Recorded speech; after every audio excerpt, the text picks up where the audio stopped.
येतो.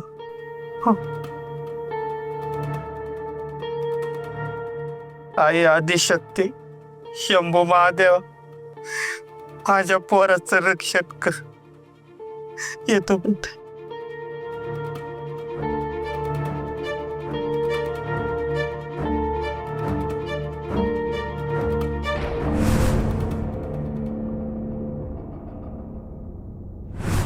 शक्ती,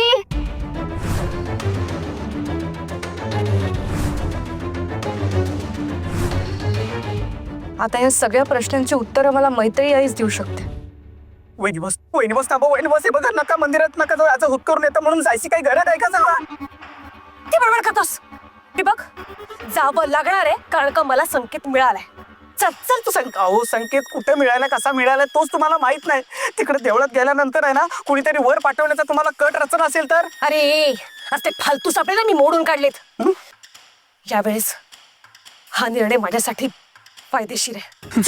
नाही. वहिनी बस, हे बघा, फायद्याचं वगैरे जाऊ दे. हे बघा, मी वाचले. देव लोक आहे ना, आपल्यासारख्या राक्षसाला देवळात बोलवतात आणि आपला काटा काढून वरती पाठवतात. हे वाचलंय मी. शुभबल कोरोना म्हणे मानवाला आग लागली. तू कधी चांगलं बोलू शकत नाहीस का? हे बघ कोरोना, आपल्याला जावं लागणार आहे. माझा निर्णय झालाय. चाल तू. वहिनी बस, मला नाही यायचंय. हे बघा, मला नाही तर जमिनीत गाडा, मला नाहीसा करून टाका, माझं वाटेल तर करा, पण मला यायचं नाही. हे बघा, तुमचं बरं वाईट काही झालं ना तर वाचवायला तुम्हाला कोण आहे तिकडे? चेटकोबात लगीन करत बसलाय. कोण वाचवणार तुम्हाला? हा जरा मला विचार करू दे. ठीक आहे, विचार करा, पण त्या मंदिरात न जाण्याचा विचार करा. नाही, माझा निर्णय झालाय. आपण देवळात जायचं म्हणजे जायचं.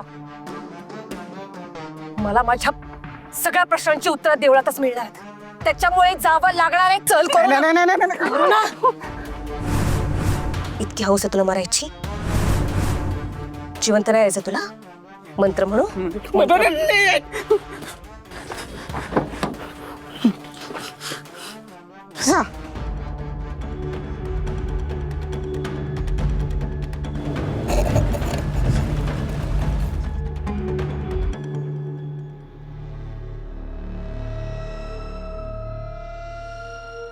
काय करू? घरात जाऊ का नको? शक्ती बोलली होती की शिवापासून काही दिवस लांब राख, पण मी माझ्या पोराशिवाय, मी त्याच्याशिवाय नाही जगू शकत. त्याला कसं सोडू?